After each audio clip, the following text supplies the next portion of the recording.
Hello friends, ഇത് കണ്ടോ. ഇതുപോലത്തെ രണ്ട് പപ്പായും കിട്ടി. എൻ്റെ ഫ്രണ്ടിൻ്റെ വീട്ടിൽ പോയാലും കിട്ടിയതാണ്. നമ്മളിവിടെ വെയിലില്ലാതുകൊണ്ട് ഒന്നും നട്ടാൽ അങ്ങനെ ബാക്കിയാകുന്നില്ല. നമ്മൾ ഇഷ്ടം പോലെ നടുന്നുണ്ട്. പക്ഷേങ്കിൽ ഇത് കറിവേപ്പില, പപ്പായ ഇതൊന്നും നമുക്കിവിടെ ഒന്നും ഇതാവുന്നില്ല.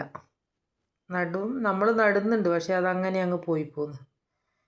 അപ്പോൾ ഞാൻ ഈ പപ്പായും ഈ മുരിങ്ങയിലൊന്നും കണ്ടാൽ എനിക്ക് ഭയങ്കര എന്താണെന്ന് വെച്ചാൽ എത്ര ഈ സമയമില്ലെങ്കിലും ഇതിനെല്ലാം കൂടി മെനക്കേടും ഞാൻ. അപ്പോൾ അങ്ങനെ പോയാൽ ഇതെല്ലാം പറിച്ചതാണ്. അപ്പോൾ ഇതെല്ലാം നമ്മളെ ശരീരത്തിന് നല്ലതാണ്.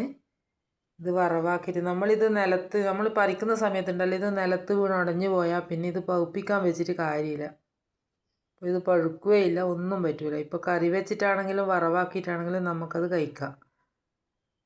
അപ്പോൾ നമ്മളിവിടെ ഇതിന് കറമോസ് എന്നും പറയും, പപ്പായ എന്നും പറയും. നിങ്ങളുടെ നാട്ടിൽ എന്താണ്, വേറെ എന്തെങ്കിലും ഇതിന് പേരുണ്ടോ? ഉണ്ടെങ്കിൽ ഒന്ന് കമൻറ്റ് ചെയ്യൂ. ഈ വീഡിയോ ഒക്കെ നിങ്ങൾക്ക് ഇഷ്ടപ്പെടുവാണെങ്കിൽ ഒന്ന് ലൈക്ക് ചെയ്യൂ, സബ്സ്ക്രൈബ് ചെയ്യൂ.